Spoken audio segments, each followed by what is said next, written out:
নমস্কার বন্ধুরা, ভদ্রসর study centre চ্যানেলে তোমাদের স্বাগতম। তোমাদের জন্য দারুণ একটি সুখবর।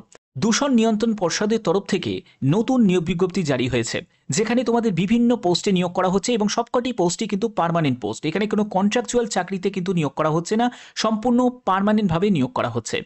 এবং তোমাদের বিভিন্ন জায়গায় কিন্তু পোস্টিং হবে, অর্থাৎ তুমি পশ্চিমবঙ্গ থেকে যদি আবেদন করো তোমাদের পশ্চিমবঙ্গের মধ্যেই তোমাদের পোস্টিং হয়ে যাবে। এছাড়া তুমি যে রাজ্য থেকে আবেদন করবে সেই রাজ্যের মধ্যেই তোমাদের পোস্টিং হয়ে যাবে।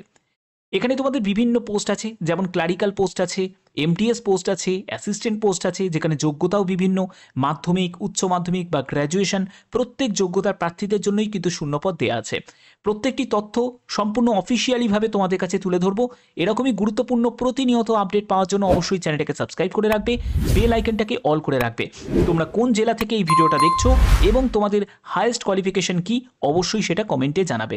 তো চলো ভিডিওটা শুরু করছি, প্রত্যেকটি তথ্য তোমাদের কাছে তুলে ধরছি। তো বন্ধুরা, আমি পিডিএফটা ওপেন করে নিয়েছি। তোমরা এখানে দেখতে পাচ্ছ যে সিপিসিবি অর্থাৎ সেন্ট্রাল পলিউশন কন্ট্রোল বোর্ডের তরফ থেকে নিয়োগ বিজ্ঞপ্তি জারি হয়েছে, যেখানে তোমাদের এমটিএস, এলডিসি মানে লোয়ার ডিভিশন ক্লার্ক, অ্যাসিস্ট্যান্ট সহ বিভিন্ন পোস্টে তোমাদের নিয়োগ করা হচ্ছে।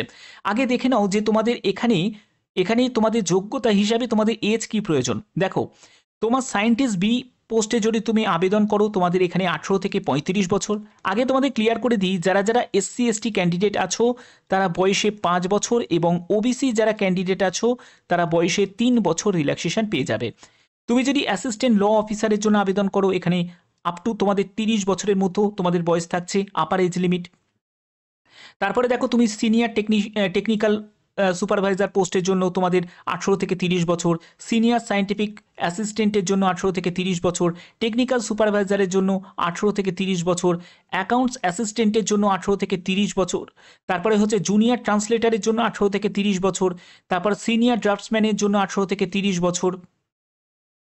এছাড়া আরও বিভিন্ন পোস্ট আছে, যেমন দেখো, জুনিয়র টেকনিশিয়ানের জন্য 18 থেকে 27 বছর, সিনিয়র ল্যাবরেটরি অ্যাসিস্ট্যান্টের জন্য 18 থেকে 27 বছর, আপার ডিভিশন ক্লার্কের জন্য 18 থেকে 27 বছর, তারপরে ডেটা এন্ট্রি অপারেটরের জন্য 18 থেকে 27 বছর, তারপরে স্টেনোগ্রাফার গ্রেড 2 এর জন্য 18 থেকে 27 বছর, জুনিয়র ল্যাবরেটরি অ্যাসিস্ট্যান্টের জন্য 18 থেকে 27 বছর, লোয়ার ডিভিশন ক্লার্কের জন্য 18 থেকে 27 বছর, ফিল্ড অ্যাটেন্ডেন্টের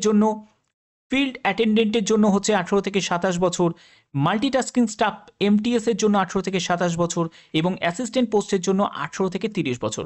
এবার দেখো, এইসব পোস্টের জন্য কিন্তু যোগ্যতা বিভিন্ন, যেমন হচ্ছে তুমি যদি এমটিএস পোস্টের জন্য আবেদন করতে চাও, এখানে তোমাদের যোগ্যতা হচ্ছে শুধুমাত্র মাধ্যমিক পাস। ঠিক আছে। তুমি যদি অ্যাসিস্ট্যান্ট পোস্টের জন্য আবেদন করো, সেখানে তোমাদের গ্র্যাজুয়েশন যোগ্যতা চাওয়া হয়েছে, গ্র্যাজুয়েশন। ঠিক আছে। তারপরে দেখো, তুমি যদি ফিল্ড অ্যাটেন্ডেন্ট পোস্টের জন্য আবেদন করো, সেখানেও তোমাদের মাধ্যমিক পাস যোগ্যতা চাওয়া হয়েছে। এলডিসি লোয়ার ডিভিশন ক্লার্কের জন্য 12 পাস যোগ্যতা চাওয়া হয়েছে। এছাড়া দেখো, তোমাদের জুনিয়র ল্যাবরেটরি অ্যাটেন্ডেন্ট, এগুলো কিন্তু সবই গ্রুপ ডি ক্যাটাগরির মধ্যে পড়ছে। ডেটা এন্ট্রি অপারেটর, যেখানে তোমাদের গ্র্যাজুয়েশন যোগ্যতা প্রয়োজন। আপার ডিভিশন ক্লার্ক, গ্র্যাজুয়েশন যোগ্যতা প্রয়োজন। ঠিক আছে।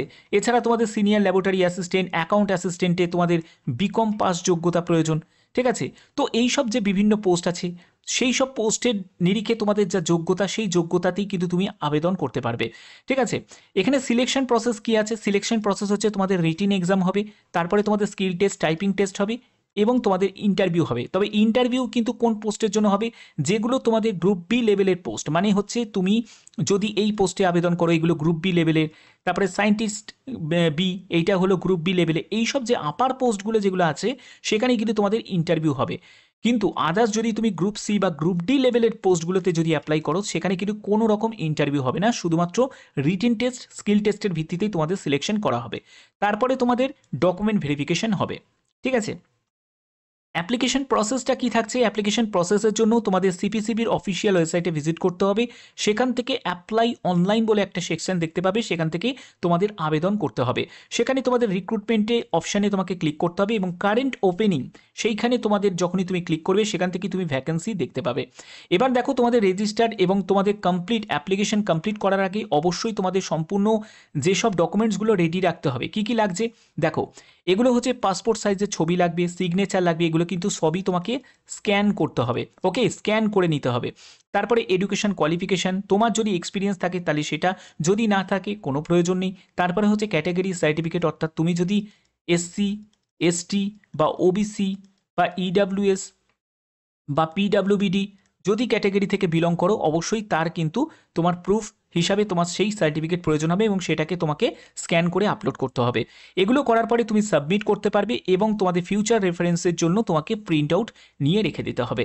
অফিসিয়াল নোটিফিকেশনের ব্যাপারটা তোমাদের কাছে বলি যে অফিসিয়াল নোটিফিকেশন কিন্তু তোমাদের জারি হয়ে গেছে, যার জন্য তোমাদের শর্ট নোটিফিকেশন জারি হয়েছে। দেখো এটা হলো শর্ট নোটিফিকেশন, এই যে হচ্ছে তোমাদের শর্ট নোটিফিকেশন, যেটা হচ্ছে তোমাদের সিপিসিবিতে কিন্তু অফিসিয়াল ওয়েবসাইটে তোমরা এই শর্ট নোটিফিকেশনটা পেয়ে যাবে, যেখানে তোমরা বেতনটা দেখতে পাচ্ছ, সায়েন্টিস্ট বি এর জন্য তোমরা কত বেতন পাবে এবং পাশাপাশি তোমাদের ভ্যাকেন্সিটাও কিন্তু এখানে দেওয়া আছে। দেখো ভ্যাকেন্সিটা ভালো করে একবার দেখে নাও, আমি তোমাদের জায়গাটা একবার ক্লিয়ার করে দিচ্ছি। তারপরে দেখো তুমি যদি অ্যাকাউন্টস অ্যাসিস্ট্যান্টের জন্য সেখানে তোমাদের ভ্যাকেন্সি দেওয়া আছে এবং তোমাদের এখানে বেতন কত টাকা পাবে, 36,400 টাকা থেকে 1,12,400 টাকা। তারপরে দেখো তুমি যদি এমটিএস পোস্টের জন্য আবেদন করো 18,000 টাকা থেকে 56,900 টাকার মধ্যে বেতন পাবে। ফিল্ড অ্যাটেন্ডেন্টের জন্য 18,000 টাকা থেকে 56,900 টাকা। লোয়ার ডিভিশন ক্লার্কের জন্য 19,000 টাকা থেকে তোমার 63,200 টাকার মধ্যে বেতন পাবে। স্টেনোগ্রাফার, ডেটা এন্ট্রি অপারেটরের জন্য তো হচ্ছে 25,000 টাকা থেকে 81,000 টাকার মধ্যে তোমরা বেতন পাবে। আপার ডিভিশন ক্লার্কের জন্য 25,500 টাকা থেকে 81,100 টাকার মধ্যে বেতন পাবে এবং পাশাপাশি তোমাদের ভ্যাকেন্সি কিন্তু দেওয়া আছে এবং তোমাদের এজ লিমিটটাও কিন্তু দেওয়া আছে। এবার এর কিন্তু ফুল নোটিফিকেশন জারি হয়নি, ফুল নোটিফিকেশন কিন্তু খুব শীঘ্রই কিন্তু ফুল নোটিফিকেশনও তোমাদের রিলিজ হয়ে যাবে। যখনই ফুল নোটিফিকেশন রিলিজ হয়ে যাবে সেই ইনফরমেশন তোমাদের কাছে পৌঁছে যাবে। এটা কিন্তু একটা শর্ট নোটিফিকেশন জারি হয়েছে, ঠিক আছে, একটা শর্ট নোটিফিকেশন জারি হয়েছে, ঠিক আছে। এবং এই নোটিফিকেশনটা কবে জারি হয়েছে? 8ই মার্চ 2025 কিন্তু তোমাদের এই নোটিফিকেশনটা জারি হয়েছে। আবেদন খুব শীঘ্রই কিন্তু শুরু হয়ে যাবে, অর্থাৎ মানে সরাসরি বলতে গেলে তোমাদের এই মাসে অর্থাৎ মার্চ মাসেই তোমাদের এন্ডের দিকেই কিন্তু তোমাদের আবেদন শুরু হয়ে যাবে, নোটিফিকেশনও রিলিজ হয়ে যাবে। ফুল নোটিফিকেশন, শর্ট নোটিফিকেশন তো রিলিজ হয়েই গেছে, অর্থাৎ বুঝতে পারছো সম্পূর্ণ অথেন্টিক ইনফরমেশন তোমাদের কাছে প্রোভাইড করছি। তো এখানে তোমাদের ভ্যাকেন্সির ডিটেলসটা কিন্তু এখানে দেওয়া আছে, অবশ্যই সেটা একবার তোমরা চেক আউট করে নিতে পারো। তো আশা করি তোমাদের এই ভিডিওর মাধ্যমে প্রত্যেকটি তথ্য তোমাদের কাছে তুলে ধরলাম। এরকমই গুরুত্বপূর্ণ যে কোনো আপডেট যখনই আসবে সবার আগে পাওয়ার জন্য অবশ্যই চ্যানেলটাকে সাবস্ক্রাইব করে রাখবে। ফুল নোটিফিকেশন যখন আসবে সম্পূর্ণ বিস্তারিত ভিডিও করে তোমাদের জানিয়ে দেবো। এরকমই গুরুত্বপূর্ণ আপডেট প্রতিনিয়ত তোমাদের জন্য আমি প্রোভাইড করে থাকি। অবশ্যই চ্যানেলটাকে সাবস্ক্রাইব করবে, বেল আইকনটাকে অল করে রাখবে। এখনের মতো এটুকুই, টাটা।